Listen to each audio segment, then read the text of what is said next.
the modeling has been absolutely wrong from the very beginning. And from the outside looking in, it feels like some of the modeling was produced to create fear so that the populace would be open to, you know, heavy lockdowns and heavy restrictions on our civil liberties. How did they get the modeling so wrong? There are several issues with the modeling, and this is a really good question. On the one hand, part of what happens, of course, is that the modeling is simply a representation of something, a snapshot, a picture. And this picture is constructed largely from a whole set of assumptions, bits and pieces, if you will, from actual reality. And those bits and pieces are chosen. So they're driven by assumptions, they're driven by a certain type of belief in the people who are putting it together. And so the first problem really is that the models are not able to handle the complexity of reality and the complexity of all the human interactions and all the different things that must be taken into account in order to be able to have a glimpse of what could happen with the expansion or of a viral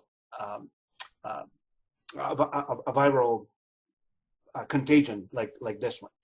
That's the first issue, that these kinds of statisticians, often enough, they tend to marry the reality that they have painted as though it was the real thing. But the second problem is, of course, that there are competing models, and that we seem to have honed in on one and one alone.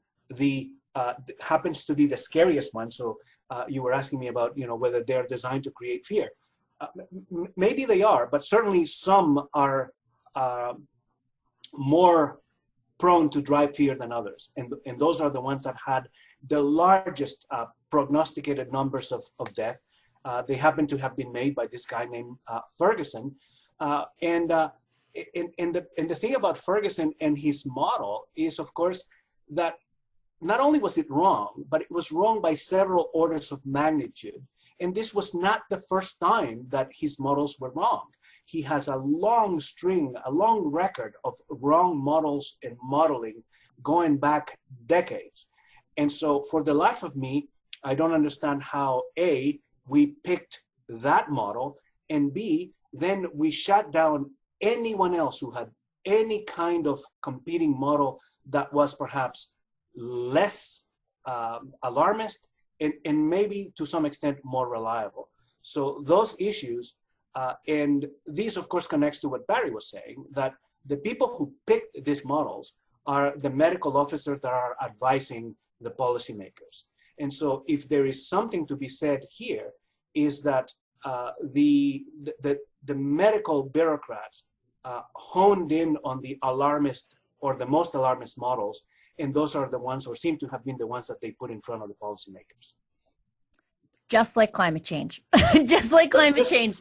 Just like climate change, right? And dismiss anything else, dismiss any other possibility, dismiss solar flares, dismiss any kind of other actual reality. Yeah.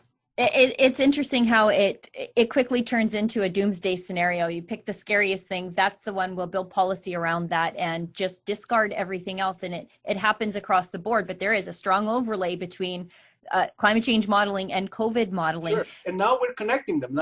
This morning, one of the headlines I read said that the cost of food this coming year is going to go up 17-20% because of COVID-19 and climate change. So there you have the two boogeymen coming together. And I read that article too, and it didn't mention carbon taxes adding anything to the cost of food. Isn't that fascinating?